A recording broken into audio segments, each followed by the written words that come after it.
Kami mengucapkan selamat bergabung di live streaming Gereja Blessing in the Spirit. Dalam waktu 5 menit ke depan, kita akan melakukan kebaktian bersama. Sebelum kita mulai kebaktian, mari kita mempersiapkan diri untuk memuji dan menyembah Tuhan. Sambil menunggu kebaktian yang akan segera dimulai, kami akan memperkenalkan profil dari Gereja BES. Gereja BES pertama kali didirikan di tahun 2006 dan didirikan di Singapura. Visi dari Gereja BES adalah Bait Allah Engkropos berawal dari suatu penglihatan yang diberikan Tuhan kepada gembala senior, di mana banyak umat Tuhan membangun bangunan gereja dengan nampak luar yang mewah dan megah, tetapi bagian dalamnya kropos.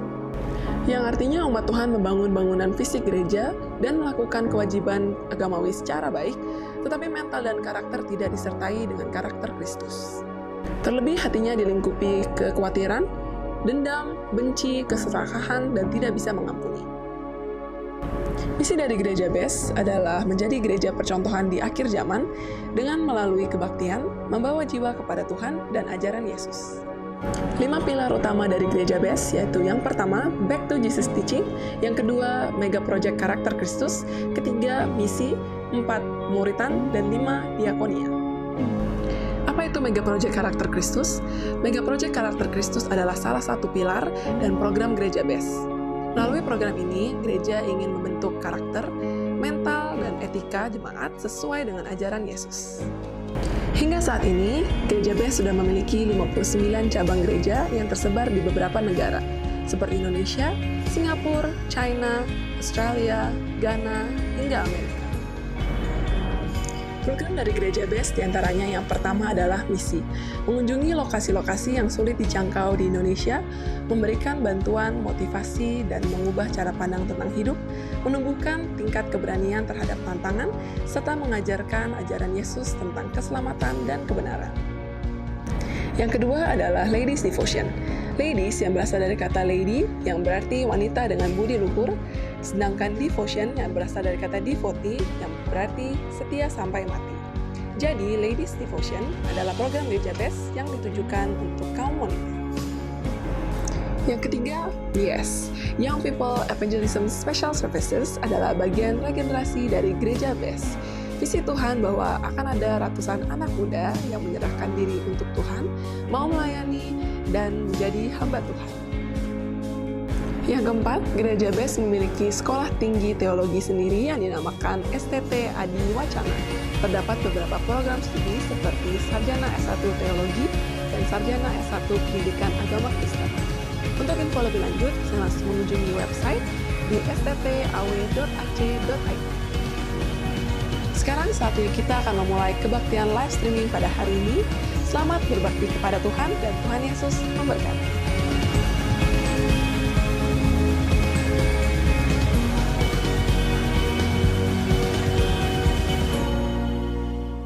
Shalom Bapak Ibu sekalian. Shalom. Selamat pagi bagi setiap kita umat Tuhan yang datang di rumah Tuhan. Pada pagi hari ini sejemput kita semua boleh bangkit berdiri. Kita akan berdoa, mengucap syukur buat kelahiran Kristus bagi setiap kita. Bapa yang ada dalam kerajaan surga, kami bersyukur Tuhan buat pagi hari ini Tuhan. Engkau lahir bagi setiap kami. Kami merayakan kelahiran Kristus dalam kehidupan kami. Kami bangga memiliki Allah seperti Engkau Tuhan. Kami akan naikkan sembah kami, pujian kami Tuhan di hadapan Tuhan. Pakai setiap kami Tuhan, pakai hidup kami menjadi persembahan yang sejati di hadapan Tuhan. Terima kasih Tuhan Yesus, terima kasih. Di dalam satu nama, yaitu Tuhan Yesus Kristus. Semua yang percaya bersama-sama saya katakan, amin. Baik, puji Tuhan, silakan duduk kembali Bapak Ibu sekalian. Kita ada dalam hadirat Tuhan. Terima kasih Tuhan.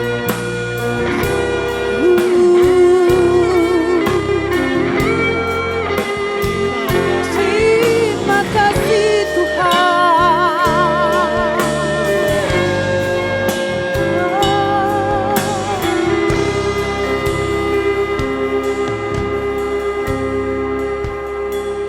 Dalam terang yang ilahi, Raja Damai telah lahir, genap rencananya di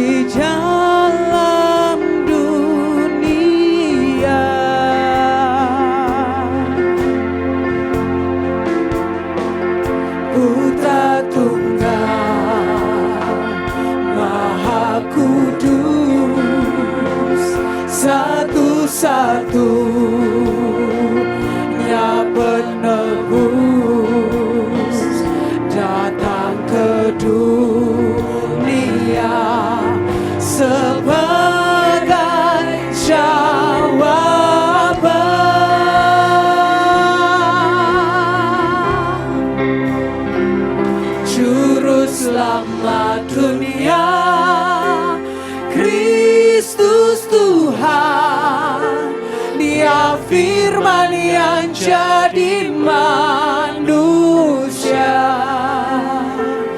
bawa pengharapan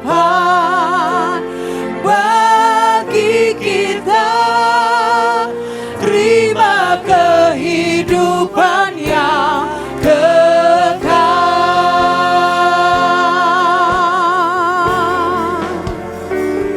Al-Masih Maha Mulia, penuh kuasa sempurna,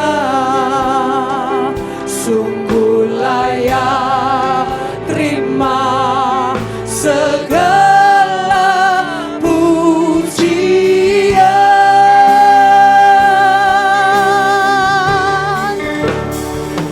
Juru selamat dunia, Kristus Tuhan, Dia firman yang jadi manusia,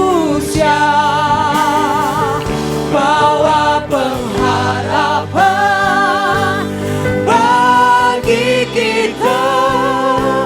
Terima kehidupan yang kekal.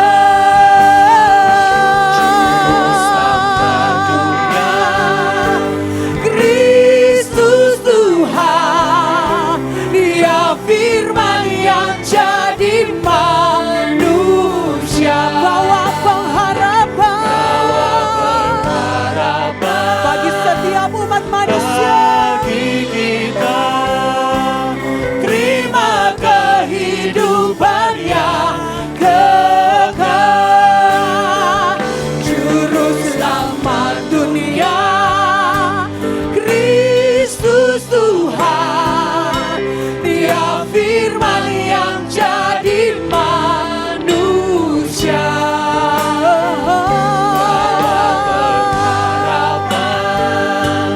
bagi kita. Terima kehidupan yang kekal. Juru selamat dunia, Kristus Tuhan, Dia firman yang jadi manusia. Dia membawa setiap keselamatan bagi semua. Dia membawa pengharapan, amin, bagi kita. Terima kehidupan yang kekal. Lebih lagi katakan, Juru selamat dunia, Kristus Tuhan, Dia firman yang jadi manusia, bawa pengharapan bagi kita. Terima kehidupan yang kekal. Juru selamat dunia, Kristus Tuhan, Dia firman yang jadi manusia,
ada di tempat ini Tuhan.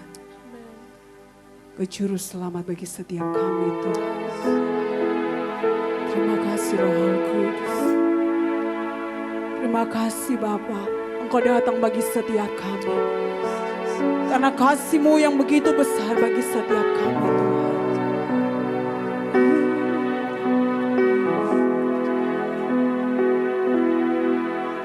Malam sunyi senyap, bintang-bintang cemerlang, telah terdengar suara bawa kabar tenang.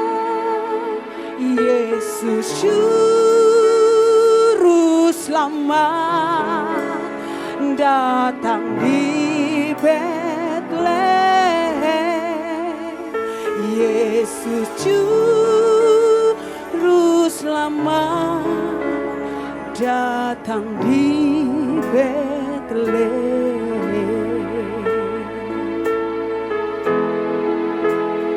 Malam sunyi terkejutlah gembala, terkejutlah gembala, lihat cahaya besar, dengar warta gemar. Yesus juru selamat datang di Betlehem. Yesus juru selamat datang di Betlehem.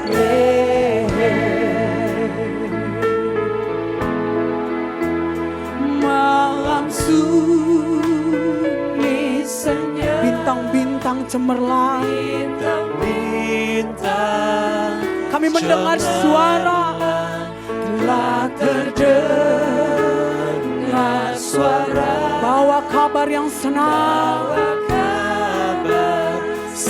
katakan Yesus juru selamat datang di Betlehem. Yesus juru selamat datang di Betlehem. Yesus juru selamat, juru selamat datang di Betlehem. Yesus juru selamat datang di Betlehem. Yesus juru selamat datang di Betlehem. Yesus juru selamat datang di Betlehem. Berikan kemuliaan bagi Tuhan kita. Haleluya. Haleluya. Terima kasih Tuhan. Terima kasih Yesus.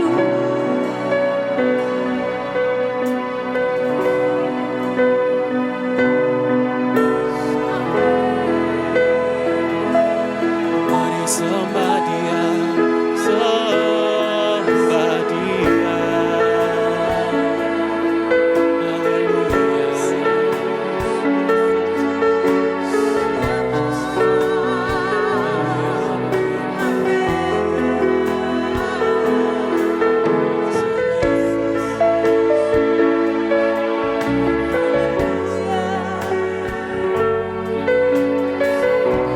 Saya undang jemaat untuk bangkit berdiri bersama-sama.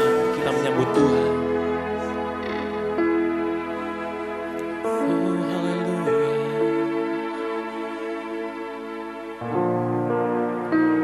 Sambutlah Yesus,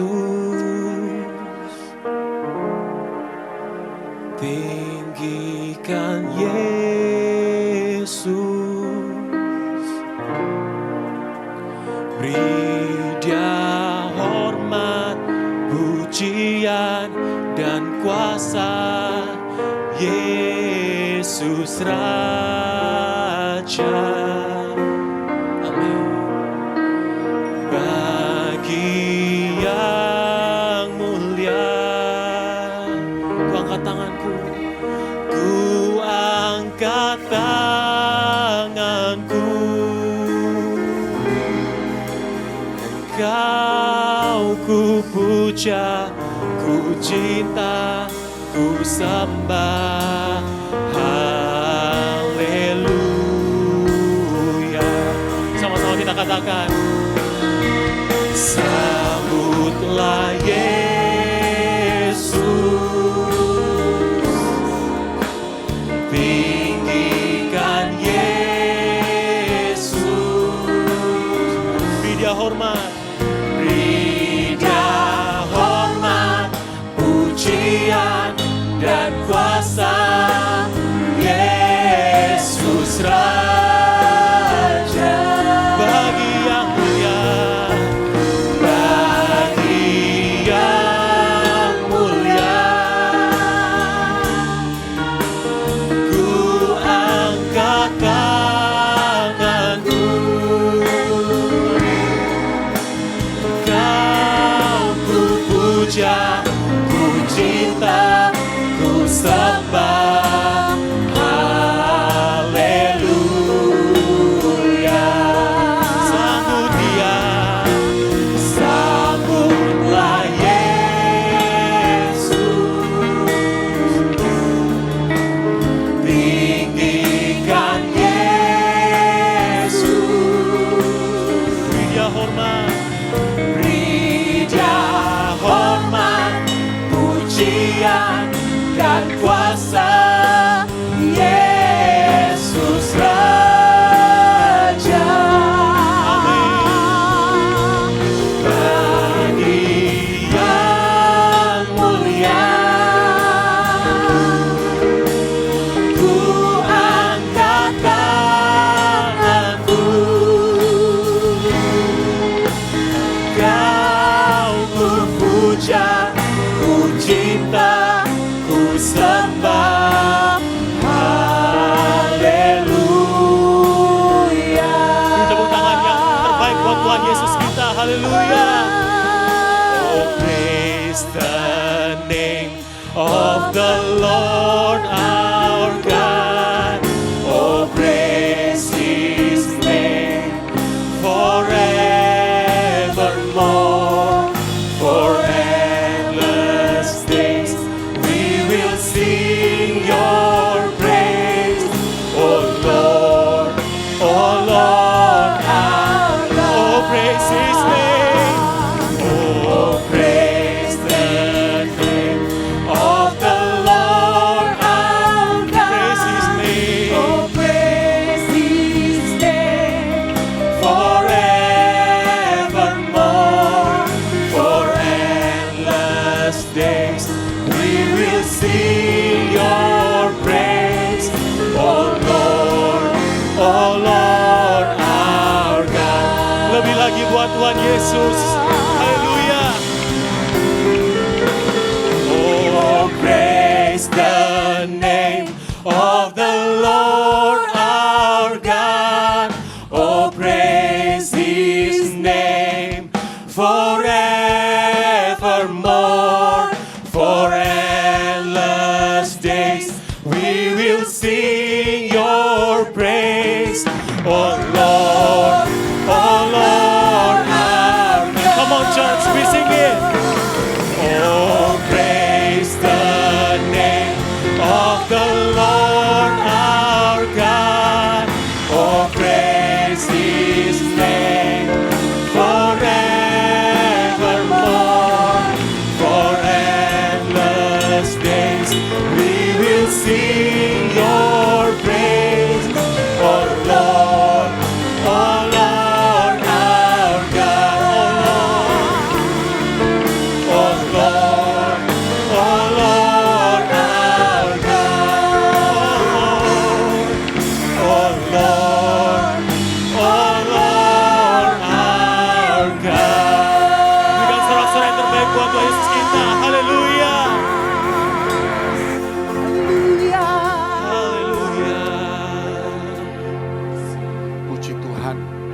kita tunduk kepala kita berdoa. Bapa kami yang ada di dalam surga, terima kasih atas hari ini, di mana 2000 tahun yang lampau, Engkau telah mengaruniakan sesuatu yang terbesar kepada dunia ini, yaitu anak-Mu Yesus Kristus, yaitu Sang Firman yang telah menjadi manusia, yaitu salah satu pribadi dari Engkau sendiri turun ke bumi ini untuk menebus dosa manusia. Karena tidak ada satupun korban yang layak, yang sempurna, yang olehnya kami boleh disucikan dari segala dosa salah kami. Di mana Engkau telah berjanji ketika manusia jatuh dalam dosa, bahwa Engkau akan memberikan pertolongan melalui keturunan perempuan yang akan meremukkan kepala ular, yaitu si iblis.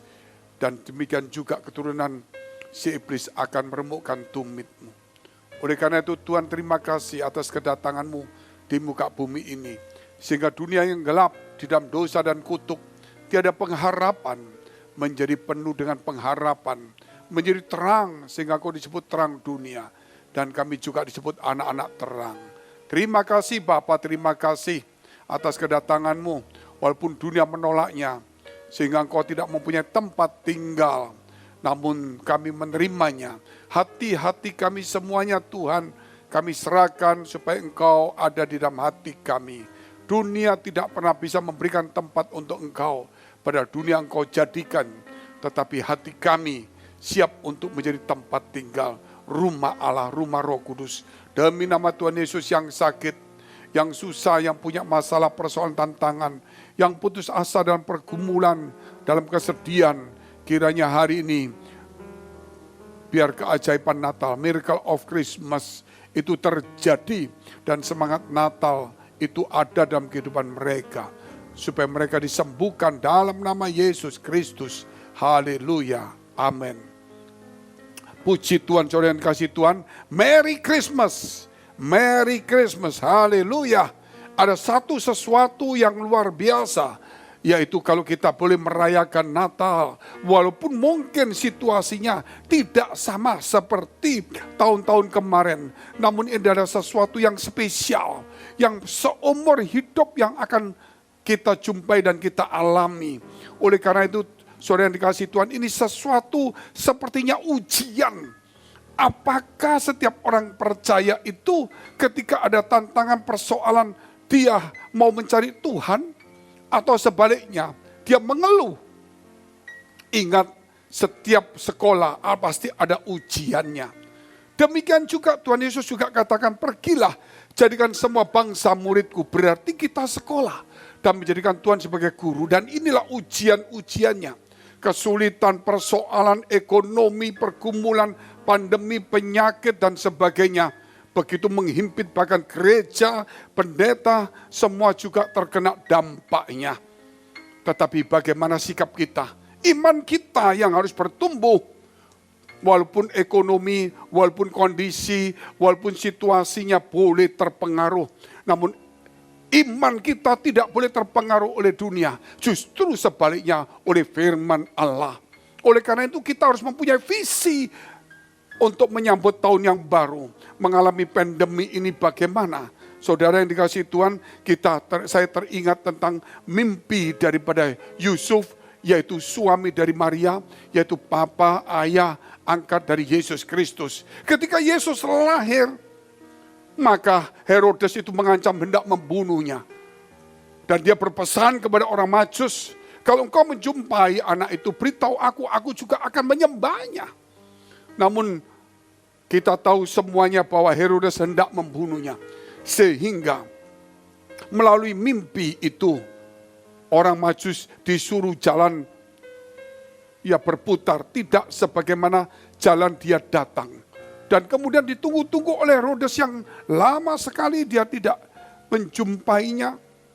Dan akhirnya Herodes tahu bahwa dia sudah ditipu. Akhirnya apa yang terjadi? Dia mulai memerintahkan untuk membunuh anak-anak di bawah 2 tahun ke bawah yang seluruh di Bethlehem. Namun sebelum itu terjadi, malaikat Tuhan datang kepada Yusuf dan berkata, Yusuf bangun, bawa anak itu ke Mesir. Karena Herodes hendak membunuhnya. Maka Yusuf pun bangun dan membawa Yesus ke Mesir. Dan kemudian apa yang terjadi? Yusuf pun kemudian setelah di Mesir selama 3,5 tahun, akhirnya Herodes meninggal, maka malaikat Tuhan datang juga kepada Yusuf dan berkata, Yusuf, bawa anak itu kembali karena Herodes sudah meninggal atau sudah mati. Dari sini kita melihat musuh-musuh Allah telah mati semuanya, tetapi Tuhan itu gagal adanya. Akhirnya Yusuf takut kalau dia kembali ke Bethlehem, apalagi memang dia pekerjaannya tinggalnya di Nazaret, memang dia kelahirannya di Bethlehem. Maka Yusuf pun membawa Yesus ke Nazaret sebagai pekerjaannya tukang kayu. Sehingga sesuai dengan firman Allah dikatakan bahwa Yesus akan disebut orang Nazaret. Untuk mengenapi firman Allah itu, kita lihat poin yang pertama, Tuhan itu kekal. Matius pasal 2 ayat 19. Tuhan itu kekal. Setelah Herodes mati, nampaklah malaikat Tuhan kepada Yusuf dalam mimpi di Mesir, katanya. Di sini kita melihat, saudara, bahwa Herodes mati. Orang yang punya kekuatan, punya kekuasaan, yang hendak membunuh Yesus, justru dia yang mati. Justru Yesus tidak mati walaupun dia masih kecil atau tidak berdaya. Dari sini kita melihat Tuhan itu Tuhan yang kekal.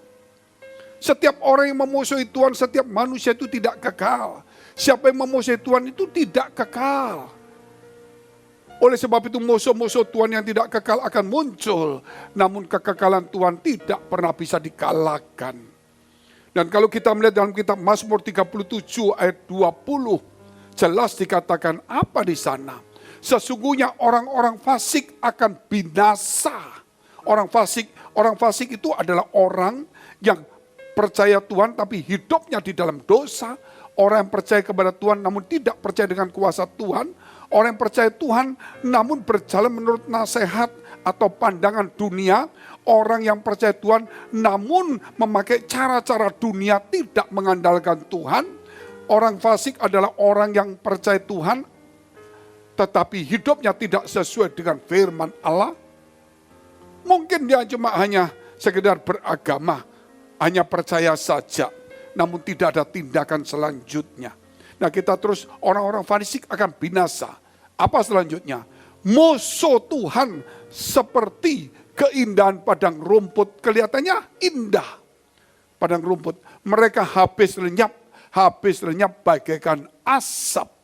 Kita melihat jelas sekali musuh Tuhan itu seperti keindahannya rumput itu. Yang saudara lihat itu kelihatan lalu lenyap, binasa semuanya. Namun Tuhan itu Tuhan yang kekal. Jangan takut dengan musuh-musuh Tuhan, saudara. Sejak awal kita melihat bagaimana Yesus yang masih kecil saja, masih bayi, diancam pembunuhan. Namun kuasa supranatural, kuasa ilahi menyertainya. Walaupun dia manusia biasa, tidak ada pengawalnya. Namun yang mengawal adalah Tuhan. Oleh karena itu dikatakan pada Natal ini juga ingat bahwa sia-sialah kita mengawal atau menjaga kota jikalau bukan Tuhan yang mengawalnya. Mazmur 127. Sia-sialah kita bangun pagi-pagi, kerja sampai larut malam. Karena Tuhan memberikan kepada yang dicintai yang pada waktu tidur. Kita melihat juga, saudara, apa yang terjadi pada saat seperti ini. Semua uang yang dikumpulkan oleh perusahaan besar-besar, kita lihat itu Sarah, kita lihat itu mungkin juga Mango, pakaian itu, kita juga melihat Kentucky Fried Chicken, kita juga melihat beberapa banyak perusahaan-perusahaan franchise yang terbesar. Namun akhirnya seperti Pizza Hut juga, seperti juga yang lainnya. Apa yang terjadi seperti juga kita lihat itu Starbucks, maupun ya begitu banyak semuanya. Mereka sudah 20-30 tahun eksis, untung begitu banyak. Namun hanya dalam waktu mulai bulan 3, taruhlah bulan 1, sampai bulan 12 ini mereka bertumbangan semua. Untung 20 tahun hanya rugi 1 tahun habis semua. Oleh karena itu apa yang ada di dunia ini fana semuanya. Tetapi hari ini mata orang Mau melihat dunia cuma melihat pandemi. Mau usaha cuma melihat pandemi. Sesuatu yang kecil yang tidak kelihatan. Tapi menakutkan semuanya. Ternyata manusia takut akan kematian. Berarti nyawa itu sangat berharga. Firman Tuhan berkata, apa gunanya harta dunia kamu miliki kalau jiwamu binasa? Kalau orang takut mati saja. Mati aja takut, apalagi kalau kita masuk di neraka. Oleh karena itu, saudara yang dikasihi Tuhan, kita bukan orang yang berani mati, saudara. Tetapi kita juga semua sama. Tetapi takut akan Tuhan jauh melebihi semuanya. Mari kita andalkan Tuhan. Biar dalam situasi sulit ini, kita harus berharap kepada Tuhan. Apapun yang terjadi, kita minta visi. Kita melihat contoh yang dialami oleh Yusuf. Yaitu poin yang kedua, mimpi Yusuf. Ayat 19 dan 20 dari Matius pasal 2. Setelah Herodes mati, nampaklah malaikat Tuhan kepada Yusuf. Dalam mimpi di Mesir dikatanya, bangunlah, ambillah anak itu serta ibunya. Dan berangkatlah ke tanah Israel. Karena mereka yang hendak membunuh anak itu sudah mati. Luar biasa informasi yang daripada Tuhan itu luar biasa sekali, saudara. Bahkan sebelum segala sesuatu terjadi sudah diberitahu. Sebagaimana Yusuf hendak menceraikan Maria. Karena dia melihat Maria mengandung. Maka malaikat Tuhan datang kepada Yusuf dan berkata, Yusuf anak Daud, jangan kau ceraikan Maria. Karena yang dikandung dalam kandungannya adalah dari Roh Kudus. Dan namanya adalah Yesus. Dan dia adalah Immanuel, Allah beserta dengan kita. Kata El itu saudara menunjukkan Elohim. Yaitu Immanuel. Artinya, saudara, Allah beserta kita. Sama seperti El Shaddai dan sebagainya. Saudara yang dikasihi Tuhan, kita melihat kemudian setelah selesai dia menerimanya. Maka Herodes hendak membunuh daripada Yesus itu.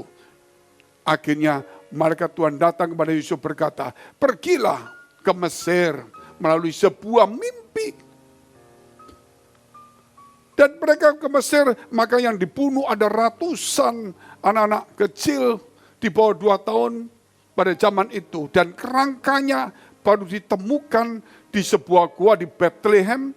Kalau saudara masuk ke tempat di mana Yesus dilahirkan di gua itu, sebelahnya ada gereja. Saudara masuk di bawah tanah, ada gua. Dan gua itu ada banyak hal-hal cerita-cerita. Maksudnya ada yang tokoh-tokoh daripada Alkitab. Namun di salah satu tempat di sudut kiri disebutkan di sini telah ditemukan kerangka ratusan anak-anak kecil. Itulah menunjukkan Alkitab itu ya dan amin. Mimpi saudara, kemudian daripada Tuhan setelah Herodes mati, pulanglah karena Herodes telah meninggal. Kita melihat Yusuf 3 kali mendapatkan mimpi. Memang tidak semua mimpi dari Tuhan. Ada juga karena banyak kegiatan, kecapean, pikiran kita mimpi. Tetapi juga ada mimpi daripada Tuhan. Oleh karena itu tidak semua mimpi dari Tuhan. Nah, namun kalau orang yang dekat dengan Tuhan, dia tahu bahwa Tuhan bicara melalui firman Allah. Tuhan bicara melalui alam. Tuhan bicara melalui Roh Kudus, melalui hati kita, teguran-teguran. Melalui khotbah-khotbah, melalui renungan. Tuhan juga bisa bicara melalui juga mimpi. Kita lihat Bilangan 12 ayat 3 dan 6. Ingat, tidak semua mimpi dari Tuhan. Namun juga ada sesuatu, kalau ada sesuatu yang sifatnya ilahi, malaikat Tuhan datang berbicara, firman Tuhan datang berbicara, itu jelas saudara. Jangan sampai iblis menyamar sebagai malaikat terang. Menyamar dan dia menipu. Mengacaukan gereja untuk menyampaikan sesuatu mimpi, tetapi yang bukan dari Tuhan, sepertinya dari Tuhan. Kita harus bisa membedakan, itulah karunia membedakan roh. Karunia membedakan roh itu perlu ada di gereja, supaya setiap orang punya bahasa roh, punya karunia nubuatan, kesembuhan, karunia hikmat, karunia pengetahuan dan sebagainya. Itu juga bisa dilihat dari mana karunia membedakan roh, supaya kita tahu dari mana. Karena iblis menyamar sebagai malaikat terang. Bilangan 12 ayat 3 dan 6. Adapun Musa ialah seorang yang sangat lembut hatinya. Lebih dari setiap manusia yang di atas muka bumi. Itulah mega project karakter Kristus, lemah lembut. Lalu berfirmanlah ia, dengarlah firmanku ini. Jika di antara kamu ada seorang nabi, maka aku Tuhan menyatakan diriku kepadanya dalam penglihatan. Aku berbicara dengan dia dalam mimpi. Luar biasa sekali saudara. Di sini Tuhan bicara kepada nabinya, kepada hambanya. Zaman sekarang sudah tidak berbicara tentang nabi dan rasul. Semua adalah murid Tuhan, semua adalah hamba-hamba Tuhan. Semua adalah saudara mempelai Kristus. Sama seperti gadis-gadis bijaksana, yaitu jemaat-jemaat. Tetapi Tuhan bisa melalui juga bicara melalui penglihatan. Melalui mimpi, tapi tidak semua penglihatan. Jangan sampai saudara tergoda ingin makan sesuatu, atau habis makan sesuatu, atau habis melakukan sesuatu, atau sesuatu yang trauma, kemudian sepertinya penglihatan. Nah, itu bahaya. Makanya saudara, itu tidak mudah. Penglihatan itu bisa juga dari rekaan hati. Karena tidak tahu. Mimpi itu memang lebih tinggi daripada penglihatan. Karena tidak semua orang bisa membuat mimpi menurut pikirannya, kecuali menipu. Tetapi mimpi pun itu tidak semua dari Tuhan. Harus diperhatikan. Tetapi jelas Tuhan bisa bicara melalui mimpi. Melalui penglihatan juga. Namun penglihatan sifatnya lebih mudah disusupi daripada mimpi. Karena semua orang bisa memandang sendiri, pandangannya sendiri, tiba-tiba memikir, kelihatannya sepertinya kenyataan. Oleh karena itu perlu dekat firman Allah. Supaya kita bisa membedakan mana dari Allah dan mana yang bukan. Kita lihat poin yang ketiga, tindakan bukan teori. Tindakan bukan teori. Ayat 21. Apa dikatakan? Lalu Yusuf pun bangunlah, diambilnya anak itu serta ibunya dan pergi ke tanah Israel. Ini adalah satu tindakan setelah mendapatkan dari Tuhan benar, saudara, dia melakukan tindakan. Yusuf tidak punya seorang pembimbing untuk bertanya. Yusuf juga pengalamannya baru 3 kali saja, termasuk yang terakhir ini. Namun dia punya iman, dia orang yang tulus hatinya, dikatakan seorang yang tulus hati. Kalau Musa adalah seorang yang lembut, maka Yusuf seorang yang tulus hatinya. Disitulah ketulusan hati, kepekaan hati, hati yang murni, bisa menerima apa yang dari Tuhan. Kalau hatinya kotor tidak bisa menerima. Biar Natal ini kita harus membersihkan hati kita. Memurnikan hati kita. Belajar tulus kita ikut Tuhan itu ikut karena mujizat atau karena berkatnya. Kalau karena berkat mujizat sekarang banyak orang kecewa. Banyak juga kalau kita melihat pelajaran-pelajaran yaitu healing movement yang digembar-gemborkan dengan pengikut yang jutaan, mungkin puluhan ribu. Pada saat ini mereka juga tidak melakukannya. Bahkan banyak orang tidak bisa ke gereja. Mereka juga mengalami kesulitan. Artinya itu memang ada, namun itu bukan bicara yang utama, saudara. Sehingga yang utama harus diutamakan, yang bukan utama jangan dikejar. Kalau kita mau belajar, gak usah dibuka. 1 Korintus 14 ayat 1. Usahakanlah dirimu untuk memperoleh karunia, terutama karunia nubuatan. Tapi kejarlah kasih. Orang usaha itu boleh berusaha untuk dapat. Tetapi kalau kasih itu dikejar, artinya ada yang utama, ada yang tidak utama. Haleluya. Kalau kita melihat Yesus pun di dalam datang ke dunia tidak lepas dari ancaman. Yesus, saudara, yang saat itu masih kecil, Yusuf, Maria, menerima karunia besar. Kehadiran Tuhan di muka bumi ini. Namun mereka juga mengalami kesulitan juga. Oleh karena itu jangan sampai ada orang Kristen berkata, orang yang sungguh-sungguh tidak pernah mengalami kesulitan. Teori kesulitan sangkal diri pikul salib tidak ada. Itu salah, saudara. Yang dimaksud pikul salib itu bukan bicara saya melakukan kesalahan terus saya masuk penjara. Saya makannya salah, saya sakit. Saya malas bekerja, rugi. Saya percaya orang ditipu, bukan seperti itu. Yang namanya pikul salib itu berarti menyeberangkan orang ke jalan. Kita membutuhkan memberhentikan waktu kita, membuat waktu kita 1-2 menit yang melewati bahaya nyebrangkan. Atau juga saudara, kita tidak mau korupsi, kita tidak mau terima suap, kita tidak mau menipu, mencuri, walaupun sekarang kiri kanan mereka lakukan itu. Kita menderita, mungkin kita digeser dari kedudukan karena itu. Itulah namanya pikul salib. Sangkal diri artinya tidak mau mengikuti hawa nafsu. Sangkal diri itu tidak mengikuti hawa nafsu, tetapi mengikuti firman Allah. Salib itu, memikul salib artinya melakukan tugas kebenaran sesuai firman Allah. Sehingga dikatakan tindakan bukan teori. Banyak orang Kristen pakai teori, bukan tindakan. Haleluya, puji Tuhan.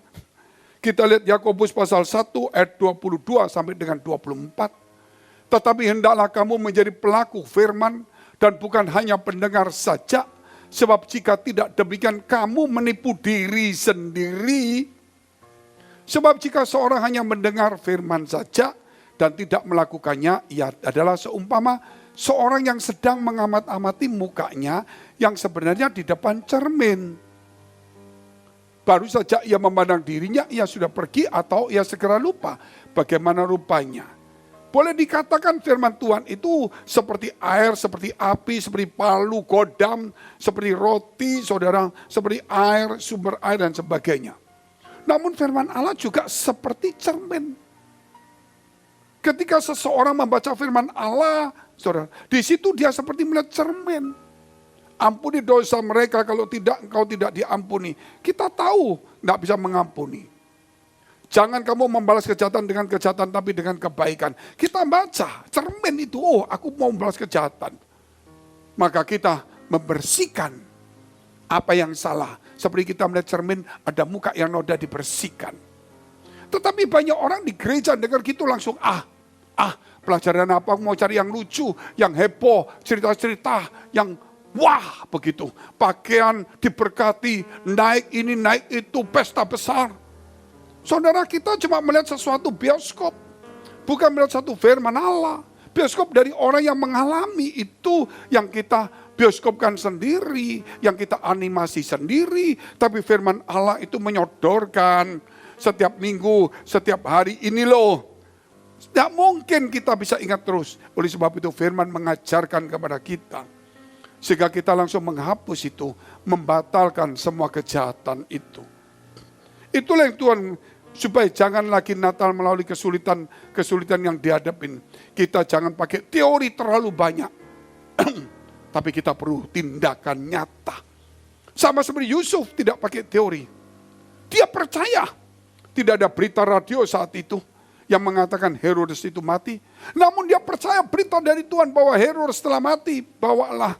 Mungkin berita itu 1 minggu kemudian atau 2 minggu kemudian baru terdengar. Karena zaman dahulu tidak seperti sekarang. Saudara, kita lihat di Google, handphone bisa tahu semuanya. Bahkan yang hoax-hoax itu pun juga kita dapat semuanya. Makanya campur semuanya.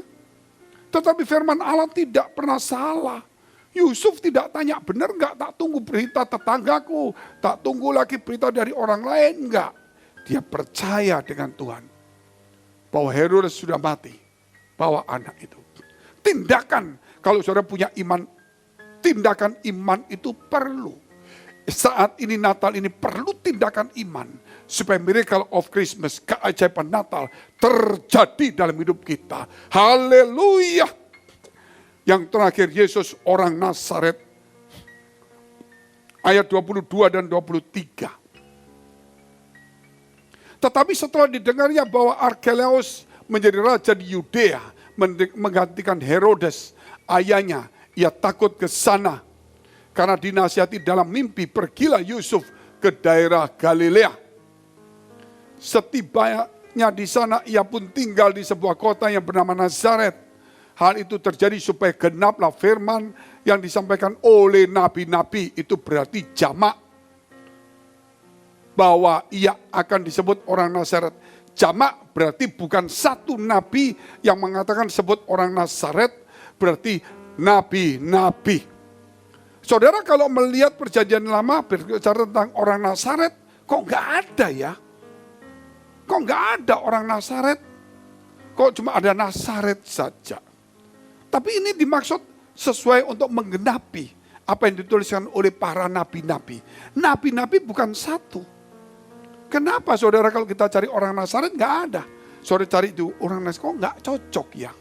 Nah disinilah saudara kalau kita melihat bagaimana para murid Yesus itu menangkap firman Allah. Dia belajar firman Allah. Seorang murid Yesus harus belajar firman Allah supaya dia bisa menguasai dan mengerti semuanya dengan baik. Itulah perlu saudara kita belajar firman Allah, bukan hanya sekedar beribadah. Kita lihat dulu arti kata Nazaret, kita lihat dulu. Satu, bisa dikeluarin? Satu, Nazaret berasal dari kata netzer, artinya tunas atau taruk. Tunas atau taruk. Kita lari ke ayat Yesaya 9 ayat yang ya kita lari dulu. Yesaya 11 ayat 1 ya. Yesaya 11 ayat 1 dulu. Tunas atau taruk. Bukan itu nanti yang kedua. Yesaya 11 ayat yang pertama. Suatu tunas akan keluar dari tunggul Isai. Dan taruk yang akan tumbuh dari pangkalnya akan berbuah. Inilah menggenapi yang disebut nabi-nabi. Nazaret berasal dari kata netzer, yaitu taruk atau tunas. Yesus disebut, saudara, bahwa seperti yang dikatakan tadi ayatnya. Suatu tunas, suatu tunggul, suatu taruk dari Isai atau dari Daud juga. Itulah Yesus menggenapi. Kita lihat dulu arti kata Nazaret yang kedua, yaitu Nazir, hamba Allah. Nazir, hamba Allah. Kita lihat dalam kitab Hakim 16 ayat 17. Berarti kita lihat adalah nabi bukan cuma Yesaya. Ternyata juga ada dari hakim-hakim yang menuliskan itu. Sehingga Matius menuliskan sesuai dengan nubuatan tertulis nabi-nabi. Jadi bukan satu saja. Silakan Hakim-hakim 16 ayat 17. Maka diceritakannya kepadanya segala isi hatinya. Ini tentang Simson. Kepada Delila. Katanya, kepalaku tidak pernah kena pisau cukur. Sebab sejak dari kandungan ibuku aku ini seorang nazir Allah. Nazir. Itu saudara kita tahu bahasa Aram mendekati sama, bahasa Arab juga mendekati sama, bahasa Ibrani ya hampir serumpun namanya Nazir. Jika kepalaku dicukur maka kekuatanku akan lenyap daripadaku dan aku menjadi lemah dan sama seperti orang-orang lain. Saya tidak bicara tentang Simson yang saat itu digoda oleh Delila. Sama seperti kita saat ini digoda oleh keinginan kita, kesulitan kita, ingin menipu, ingin mencoba dan sebagainya. Saudara, saya tidak bicara itu. Namun saya bicara tentang kata Nazir, itu ada dalam kitab Hakim-hakim.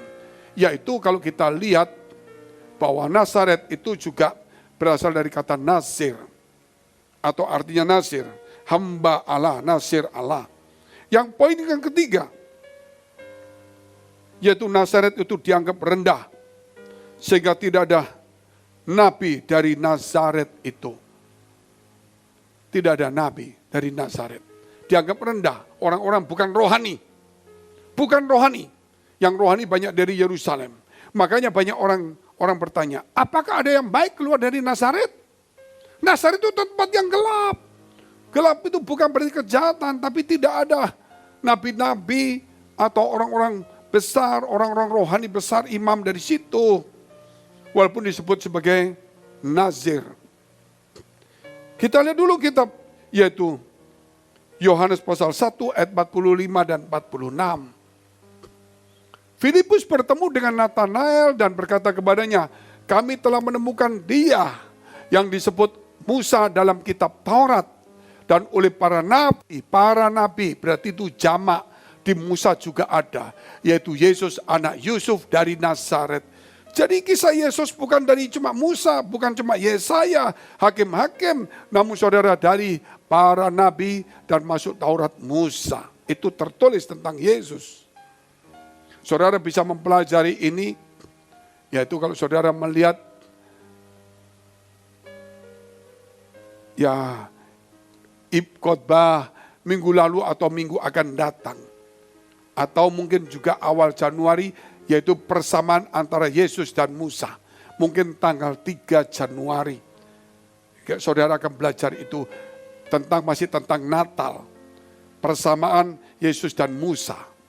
Mengapa ada tipologi yang Musa menggambarkan Yesus. Contoh-contohnya, Musa naik ke bukit membawa tongkat memberkati Yosua. Yesus naik ke awan-awan memberkati umatnya dan berkata, pergilah jadikan semua bangsa muridku. Kita ini seperti Yosua di zamannya Musa yang pasti menang. Dan Yesus karena Tuhan, dia tidak di atas bukit, di awan-awan. Yesus karena Tuhan, dia tidak membawa tongkat namun tangannya yang berlopang. Bukan Yosua berperang secara fisik, kitalah berperang untuk merebut jiwa-jiwa. Pergi menjadikan semua bangsa murid, bukan pengikut.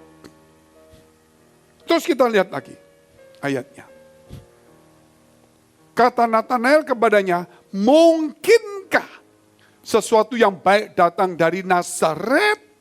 Sudah orang itu mengerti semua di zaman Israel waktu itu, bahwa Nazaret tidak mungkin ada seorang nabi, orang yang hebat keluar.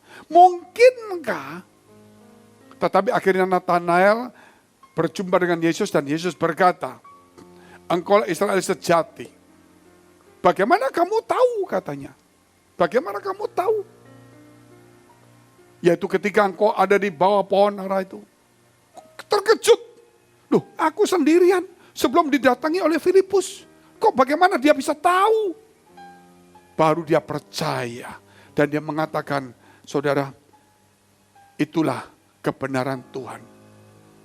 Untuk lebih jelas lagi kita lihat dalam kitab Yesaya pasal 9 ayat 2. Nazaret artinya sesuatu yang gelap menjadi terang. Nazaret tempat yang gelap. Kita lihat juga. Bangsa yang berjalan di dalam kegelapan telah melihat terang yang besar. Mereka yang diam di negeri kekelaman atasnya terang telah bersinar. Inilah bangsa, yaitu daerah yang gelap telah terbit terang itu. Apakah ada sesuatu yang baik keluar dari Nazaret? Tetapi akhirnya Natanael percaya. Walaupun dia tahu bahwa tidak mungkin ada sesuatu yang baik keluar dari Nazaret. Tetapi dia percaya. Apalagi sekarang kita tahu firman Allah. Bangsa yang gelap. Bangsa yang berjalan dalam kekelaman. Telah melihat terang yang ajaib. Saudara, itulah Yesus disebut akulah terang dunia. Inilah makna, inilah renungan Natal hari ini. Supaya saudara boleh berjalan menurut rencana Allah. Supaya kita tahu bahwa Tuhan itu kekal. Musuh-musuhnya semua itu akan binasa. Bahkan kita tahu bahwa kita harus punya tindakan iman. Bukan lagi teori-teori yang diomongkan. Tetapi hari ini ujian sebagai orang-orang percaya pada Natal ini. Bangkit, spirit of Christmas, semangat Natal, sukacita Natal, damai Natal akan menghasilkan keajaiban Natal, miracle of Christmas. Mari kita bangkit berdiri, kita mau berdoa kepada Tuhan. Glory, haleluya, haleluya. Pada Natal ini, Tuhan, kami banyak orang tidak bisa merayakannya. Gereja-gereja banyak yang tidak bisa merayakan. Bahkan banyak orang mengalami kesusahan, putus asa. Banyak gereja tidak bisa juga meneruskan sewanya. Banyak gereja juga tidak bisa lagi beribadah, melakukan kegiatannya. Karena peraturan, juga karena biaya-biayanya. Oleh karena itu Tuhan, biarlah nyala-nyala kecil itu yaitu lilin-lilin Natal, yaitu diri-diri kami boleh nyala di tengah-tengah kegelapan. Supaya kami, Tuhan, semuanya boleh tahu bahwa di malam yang kudus Engkau telah lahir. Di malam yang sunyi Engkau ada di sana. Terdengar tangisan bayi di padang Efrata, di mana malaikat bersorak-sorai semuanya. Namun Engkau datang di dunia, Tuhan, untuk memenuhi, menyelamatkan kami semua. Sebagai taruk, sebagai tunas, juga sebagai nasir, dan juga Tuhan, Nazaret, dari gelap menjadi terang. Memberkati umat pada Natal ini, demi nama Tuhan Yesus Kristus. Mari saudara kita berdoa syafaat untuk semua gereja yang ada di seluruh dunia. Kami berdoa untuk semua gereja yang ada di seluruh dunia. Dari hamba Tuhan sampai kepada umat Tuhan. Kiranya Kau memberkati mereka, supaya mereka menjadi berkat dan hidup mereka berdampak. Supaya di mana gereja mereka melayani dipenuhi orang-orang yang takut akan Tuhan dan tulus hatinya. Kami berdoa untuk semua gereja yang ada di seluruh dunia. Supaya mereka bersatu rukun dan tidak terpecah-pecah. Supaya dunia percaya Yesus adalah Tuhan bagi kemuliaan Allah Bapa di surga. Demikian gereja di mana kami menggembalakannya. Gereja Blessing in the Spirit. Kami berdoa untuk setiap persembahan yang dipersembahkan umat-Mu. Mereka yang melayani, mereka yang aktif, mereka yang jemaat, apapun yang mereka kerjakan kiranya berkenan di hadapan Tuhan. Dan menjadi dupa yang harum di hadapan Tuhan. Sehingga Engkau memberkati segala pekerjaan rumah tangga, kesehatan mereka. Iman rohani mereka sampai kepada anak cucu mereka. Kebajikan kemurahan Tuhan selalu menyertai mereka. Mari dekapkan kedua tangan-Mu di dadamu. Yesus datang di dunia tidak ada tempat. Namun kita semua membuka hati kita untuk tempat Yesus. Sebab itu firman Tuhan berkata, jagalah hatimu dengan penuh segala kewaspadaan. Karena dari situlah terpancar kehidupan. Jadilah berkat dan terimalah berkat rahmat anugerah dari Allah Bapa di surga di dalam Putra Tunggalnya Yesus Kristus yang sudah mati untuk dosa-dosa kita dan bangkit pada hari ketiga sehingga kita punya Tuhan Allah yang hidup dan iman kita bukan kepada Tuhan yang mati dan Dia naik surga menyediakan rumah bagi kita sehingga kita punya pengharapan yang pasti dan Dia akan datang kedua kali menjemput gereja jemaat dan umatnya yang berjaga-jaga kudus, dewasa dan bijaksana serta menghakimi dunia di dalam persekutuan dengan Roh Kudus membuat hati kita berkobar-kobar, roh kita menyala-nyala sehingga kita senantiasa di dalam kasih semula kepada Tuhan. Dan Kudus menghibur, menguatkan, memelihara, menginsyafkan, menuntun, memimpin kita kepada kebenaran dan kekudusan. Dan membuat kita menjadi saksi Kristus mulai hari ini sampai selama-lamanya. Kita akhiri dengan doa yang diajarkan Tuhan Yesus kepada kita. Bapa kami yang ada di surga, dikuduskanlah nama-Mu, datanglah kerajaan, jadilah kehendak-Mu di bumi seperti di surga. Berikanlah kami pada hari ini makanan kami yang secukupnya. Dan ampunilah kami akan kesalahan kami. Seperti kami juga telah mengampuni orang yang bersalah pada kami. Dan janganlah membawa kami ke dalam pencobaan. Tetapi lepaskanlah kami daripada yang jahat. Karena Engkau yang punya kerajaan. Dan kuasa dan kemuliaan. Sampai selama-lamanya. Merry Christmas. Kita akan pujian bersama-sama. Malam kudus untuk mengakhiri ibadah Natal ini. Miracle of Christmas. Shalom. God bless. Baik, puji Tuhan, kita akan menutup kebaktian kita pada pagi hari ini. Kita akan menyanyikan lagu Malam Kudus bersama-sama. Malam kudus, sunyi senyap,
Sama-sama mau Tuhan katakan malam kudus.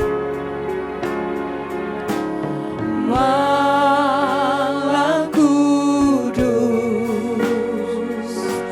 sunyi senyap, bintangmu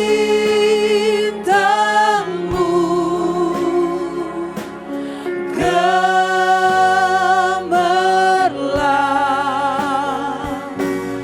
juru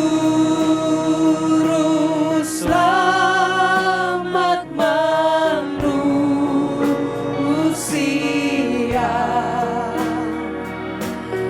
Ada datang di dunia,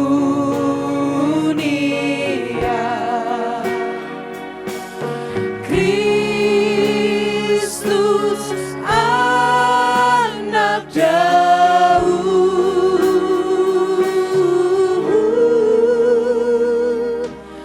Kristus anak Daud. Merry Christmas, selamat Natal, Tuhan Yesus memberkati jemaat semua. Haleluya. Haleluya, haleluya. Haleluya, haleluya. Haleluya, haleluya. Kita sorga bergema, lahir Raja mulia, damai dan sejahtera turun dalam dunia. Katakan, bangsa-bangsa bangkitlah dan bersoraklah serta dalam anak yang kecil, nyatalah Immanuel. Kita sorga bergema, lahir Raja mulia. Haleluya, haleluya. Haleluya, haleluya. Sama-sama Gloria,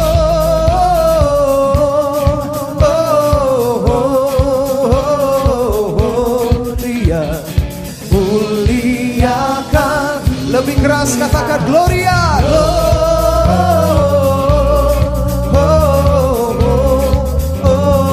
Gloria, muliakan Tuhan, muliakan Tuhan, muliakan Tuhan. Haleluya, haleluya.